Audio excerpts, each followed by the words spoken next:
Two really good teams go about like those games should. I thought there was some very interesting opportunities tonight before the game going in, because they can play really big and they can play really small, and we can do the same thing. And so I thought there was a little chess match within the game itself with that. I obviously love our defense the last 10, 12 minutes of the game. It's very rare. I think they told me it's been 15 years since we have held a team without a three. It was a very big stat for us coming into the game. Michigan State was 11-1. If they make more than 5 threes, they were 1-3 under 5. Staying home with their shooters was something we spent a lot of time talking about. And then the other glaring statistic that, other than us getting pounded on the glass, was they had 4 assists. They averaged 16. And we were good with them shooting mid-range twos all night. And so it was, I'm really proud of Matthew. He's got himself into shape where he can play 29 minutes.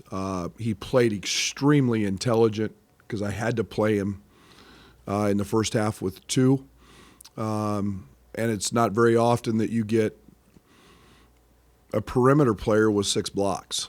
So it wasn't just his offensive numbers. He had 6 blocks tonight. So Dane, I thought, was terrific. He had a few mishaps in the first half in ball screen coverage and our drops, but that he usually doesn't make. But and then we really challenged him at halftime because he didn't have a defensive rebound. We've all, most everybody in this room has seen Dane be a dominant rebounder. We need that from him. But again, I thought Coleman was tremendous on the defensive side. 4 offensive rebounds, 8 total. He's playing a ton of minutes, but we beat a really good basketball team tonight, and I think it's the other last thing I'll mention is our 5 turnovers. That helps when you can get a shot at the rim and not turn it over, and a big piece of tonight's game. Questions? Right here to the right. Brad, in the first half, they get 18 shots at the rim, and the second half, they get 7. What was the adjustment you made at halftime to prevent that? Tell Dane to stay in front of the ball. He left too often. In our drops, one of the whole keys is just keep your chest square. And he got worried because we did talk about Matty lobs at the rim, and he was okay, throw it, go. We're not worried about a whole bunch of those, but they just kept driving it. I thought our guards got clipped a little too much, but we did a much better job in the second half of kind of leveling them off. Doug? Coach, Michigan State's usually a pretty tough team in a possession game down the stretch. Can you talk about your execution, like the last 4.5, 5 minutes, and is that kind of a turning point for your team? Was tonight. Throw the ball to Matt. We literally ran one play probably 12 times. And we ran 2 different variations off of it. And then they made a little change, and then we just ran Matt to a post-up. We liked Matt with Akins on him with that matchup, and he was into a post-up. So our execution, I thought, was very good. And then we got a couple offensive rebounds that were huge. We found Dane in a couple of deep post-ups when those options broke down. So I thought it was very, very good, and then I thought our defense was really solid tonight. Right here to the right. In the last 7 or so minutes when Malik Hall went to the bench, they've played quite a bit without him, but he affects them a little bit. I'm wondering, from scouting them, what he does for them in your eyes when you watch Malik Hall. Yeah, he's a post-up threat. That I always go back to the game here last year. With the game on the line, they ran a post-up play to get him the ball in a post-up. And, we talked about, his post-ups. We worked really hard on his tendencies in that post-up. I thought Coleman was really good. I thought, he's just standing there and put his hands up. Coleman's 6'10", using his length to bother him and not letting him get to the shoulder he likes. And we were good if he wanted to shoot a fadeaway. So, they missed that post-up threat, with him, and he gives them a legit low-post score that when he was out was they didn't have. Jeremy? Brad, I remember a few years ago when you played him, you really praised what Scott Drew had built at Baylor. You had 2 players tonight from Baylor who were fantastic. What about their experience do you think has translated over into your program and how it's impacted your program? I don't know if I've asked him that. It's probably a better question for them. Obviously, they were both a part of winning at a really high level. I mean, Matt was a key player on a national championship team, and their team, as we faced them a few years ago in the COVID year, we all know how good defensively they were. And you look at Matt's numbers in the analytics, I mean, his block rate is really high, his steal rate's really high, he's a great anticipator. So he had concepts. And, even though Dane wasn't a participant with the broken foot, he was absorbing that. So, recruiting players from a winning program and one that's won as many as Scott has in Baylor is something we like to do. Tyler?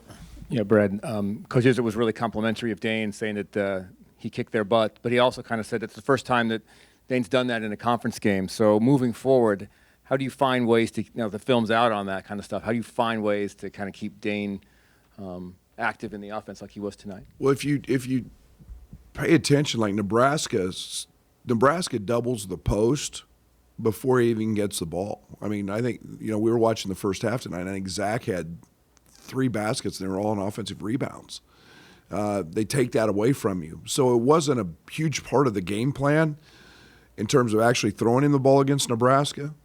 But yeah, we're starting to build an identity on the offensive end, and that was, and he's a part of it. We felt like that, we had 2 Jekyll and Hyde games last year with these guys. The first game we didn't have Kofi, we ball screened all night.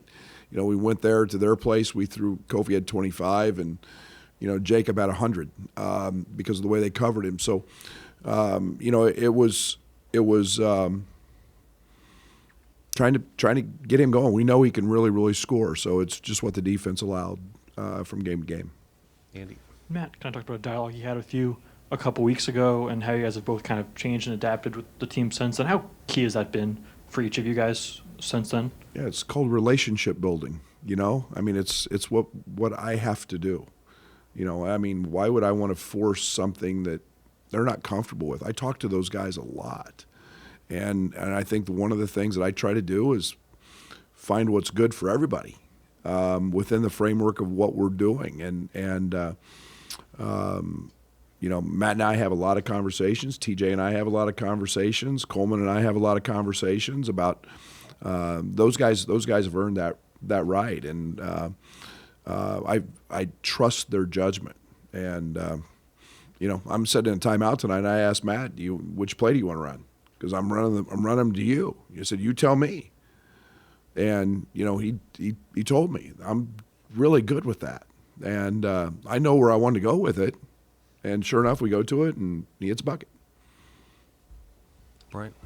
So, Coach, obviously Terrence in the first half, scoring explosion for you guys. But could you talk to us about in the second half some of the other things he did to impact winning tonight?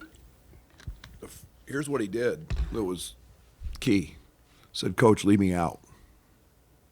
Leave me out. Those guys are rolling. Matt's cooking right now. I said, okay. But I said, I got to go back to you because defensively, you're gonna have to guard Hoggard.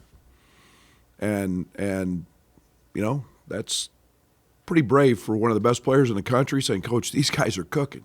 Now it's about us. It's not about individual stuff. It's about us. And I mean, I just got a smile on my face because I'm like, okay, we got it. But I said, you got to go quick.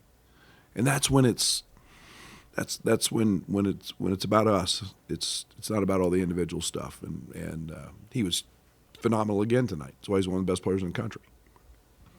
Brad, Matt was pretty effusive in his praise for how you guys have altered schematically, offensive, defensively. I know you said practice, but how do you guys as a coaching staff implement that so quickly to get this kind of quick turn like it's been? practice, and I don't know. I always say I don't want to ever, nobody will out stubborn me, but I also have to realize that, okay, this didn't work or that didn't work, and doggone it, how quick can I get it changed? Because I don't want to stay with it. And I don't know. It might be one of my biggest flaws, and it might be one of my biggest strengths. I don't know, but I know I've got to get Matthew shots. I know I've got to get TJ shots, Dane shots, Coleman shots, and those guys are really good players. And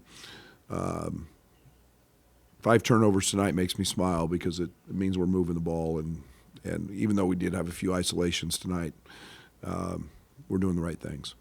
Back in the middle. Coach, 5 assists, 0 turnovers for Jaden tonight. What are you seeing from him as he steps into a larger minute role? Yeah, what a great freshman.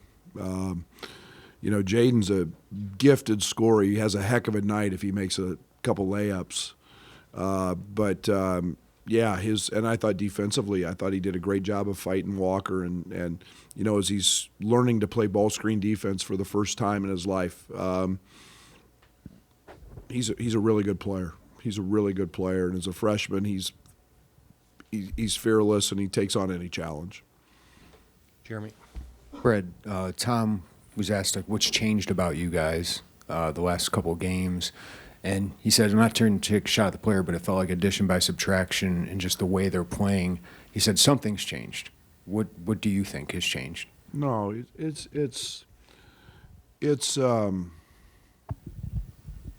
Sky's a big part of our group, and so he's not here for his personal well-being. We were headed there. We were headed in the right direction, and you know, our thoughts are still with Sky and our concerns, and we were headed there. Now it's just guys got to play a few more minutes. And maybe that's given guys a little bit of confidence. I don't know that, but it's not that. My heart is with Sky and what he's got to deal with, and so I'm you know, that's an outsider's perspective of things, but and maybe it's the truth from the standpoint guys are playing a little more minutes and they're maybe a little more confident, but it's not definitely addition by subtraction. Brad. Coach, I remember a couple years ago you played Baylor and they kept attacking Adam Miller in ball screens. You're talking about foot position, and then tonight Epps early in the game they're attacking him and snaking those ball screens, and then all of a sudden he starts making that adjustment. How is he in that development process? When you talked about, you know, a couple of years, Adam became a good defender by the end of the season. Where's Jaden at right now? Well, Jaden didn't guard till he got here. I mean, Jaden scored 40 a night, and I mean, he's very similar to Trent. Was just a walking bucket, so he could always score more than. But he gets it. He wants to win those battles now. I think Sincere and him both are competitive. They love the challenge. Communication is so vital, and it's a process. It's a processing deal. You make a call, you have to adjust to it, and you have to do it right away. And so that process is happening pretty quick with him now. He's getting better. And we talked about just one little thing at half, and he was able to go out and take care of it. Time for a couple more questions about Andy over here and Tyler over here. I know Sincere got tangled up and went out and then came back to the bench. Do you have an update on him? I know it looked like he was maybe about to Bruce. check back in. Bruce? Bruce, Okay. yeah. Is he okay going forward? Or do you have an update on him going forward? It's a bruise. That's all they told me. Tyler.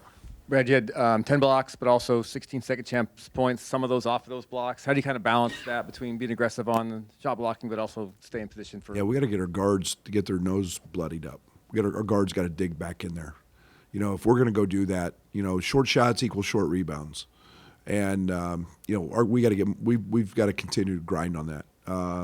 You know, you can't get, usually when you try to go block them, you're at the basket, you're under the rim, and sometimes you get pushed under the rim, and that's where those guards got to come in, and we got to really continue to grow in terms of cracking down. Last question here. Just a quick one. I asked Dane same thing, but they didn't let him get to the low post in the first half. Second half, he's posting up, scoring in the post. What changed? Was that a a change that you made at halftime? Or? A couple things in that. One, I mean, we knew that that's what Tom's teams do. They're going to meet you and be physical, and he just gave in the first half. And you got to run around those things. They used to do the same thing to Kofi, and you got to run around him. You can't run through him. You got to run around him. The second half, the other thing we did was a few more sets that got him deeper. Not just starting, at the nail, but got him deeper. So he did a great job second half. Thanks, guys.